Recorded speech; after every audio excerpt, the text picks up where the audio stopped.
for a homeless population to grow at the rate that it is growing, those people weren't homeless. Some of them were. But many of these people have gone from having the ability to house themselves to not having it. And we have allowed that to happen. Well, again, I mean, not to want to play the sort of conservative card too much back at you, but one thing that always has to be on everyone's mind is there a scenario that you can imagine in which the person does actually deserve to be on the streets? No. This is a problem, isn't it? It's the same thing as portions of the left, I'm not saying you, find it very hard to see what scenario leads anyone to be in prison. Well, and it's something on the same trajectory of thought, which is that I don't think that homelessness per se can ever be stopped, because I think that, for instance, there will be some people who actually, I mean, it's impossible to tell exactly what proportion, but there'll be a proportion of people who want that. I've noticed that in San Francisco and elsewhere, by the way. I mean, there are some people who seem to want to live on the streets. It's a small proportion, perhaps, but a voluntary street-dwelling population might be something you can't eradicate. What you want to eradicate is the people who fell through layer after layer after layer of the society and absolutely do not want to be there. But as with prison, as with other things in our society where an individual ends up in a catastrophic situation, there does have to be some understanding of not always assuming that it was society that caused the thing to happen. Because, I mean, let me give you another example. It's obvious in American society at the moment, there's a debate over incarceration. There has been going on for a long time in incarceration rates, particularly over in breaking it down by racial origin. And one of the answers that people have come to on this, I think actually it's a pretty good place to contest, is over incarceration rates of black, particularly male Americans, over relatively low-level drug issues, dealing in small amounts of marijuana, or indeed dealing in large amounts of marijuana, and all of the comparisons are made. This is what we were going back to earlier about the distribution of opportunity much more in society, which is that this is why I say it's a good place to contest this. It does seem unfair to people, and I would share this, that somebody, whatever the racial origin, has their entire life affected, disenfranchised, future job opportunities forever taken from them for what could be seen as a relatively minor offense. And people leaning on this seem to me to be leaning on something which is reasonable. It's a reasonable concern. The problem is that those same people will not allow themselves to say, what is the thing that means, yes, you should be banged up, you should have future opportunities taken away from you because what you've done is deeply harmful to everyone else in society. And the problem is that these people, as I say, mainly a leftist problem, cannot do that bit. Yeah. And that's the same thing we do.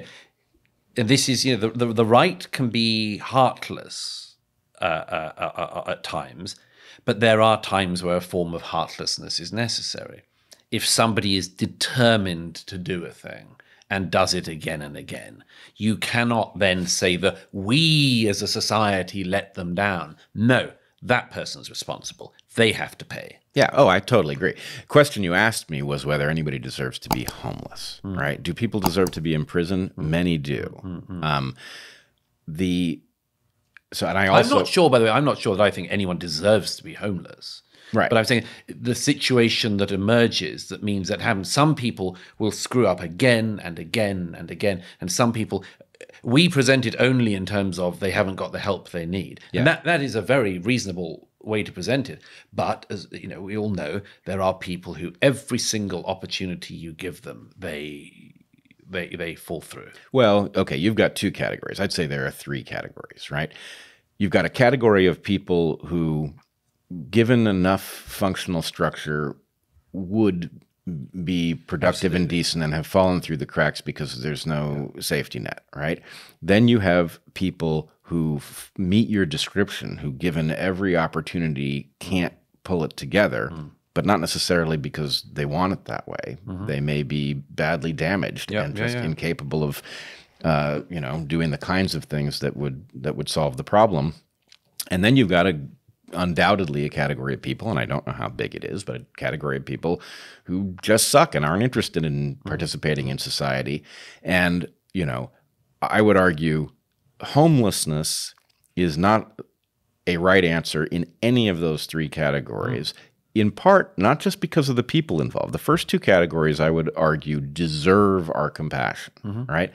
The third category, I don't know that they deserve our compassion, but is it good for society to have homeless people? Of course not. It is not. And so you have to provide some reasonable alternative to But you also have to make sure that third category, whatever number they are, do not end up confusing and confounding the rest of society.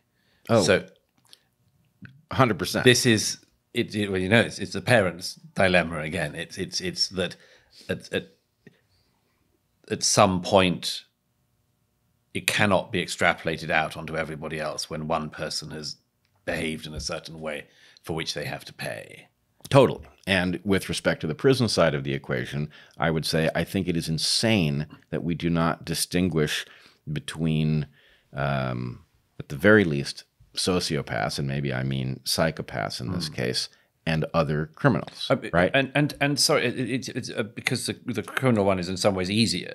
But I mean, going back to this thing, there was protests in Portland the other night because of, I gather, sparked by the fact that a family who happened to be black stopped paying their rent some time ago. The landlord wants to evict them because they haven't been paying their rent, and they say racism, and now people are campaigning for this family to stay in the home. The family itself says that? When you say they say racism. Sorry, yes, as I understand it, Okay. the people who live in the house say it's because of racism. I would venture, as an outsider, I'd venture it's highly unlikely that racism is the cause of the landlord wanting to evict them, and that it's more likely that the landlord wants to be paid for leasing his house to anybody, whatever their skin color. I don't know. Maybe we found a white supremacist landlord in Portland. It's a strange place for white supremacists to try to earn their keep. But I would agree. But in this situation, every mechanism of the society, and this isn't just a Portland thing, every mechanism of the society is in favor of the family who is not paying the rent. Right. Very, very little, and I'm not, let's just say, Portland's an extreme example, but in general, our society, very little of society looks to the landlord who is losing money and thinks that we should pity them. And that's because our societal ethic, again, it starts in a good place. It just doesn't know where the hell to stop. Favors the person who appears to be the underdog over the person who is perceived to have privilege. And we have become wildly intolerant of and unsympathetic with anybody perceived to have privilege, and wildly oversympathetic with anybody who can be claimed to be in any way an oppressed group, even if they are allegedly oppressed because there's something they haven't been doing, which they should have done. That was the deal. Right. Well, so in this case, I would just say, if you extrapolate, and this is the thing I think in some sense Americans are worst at the moment, is extrapolating.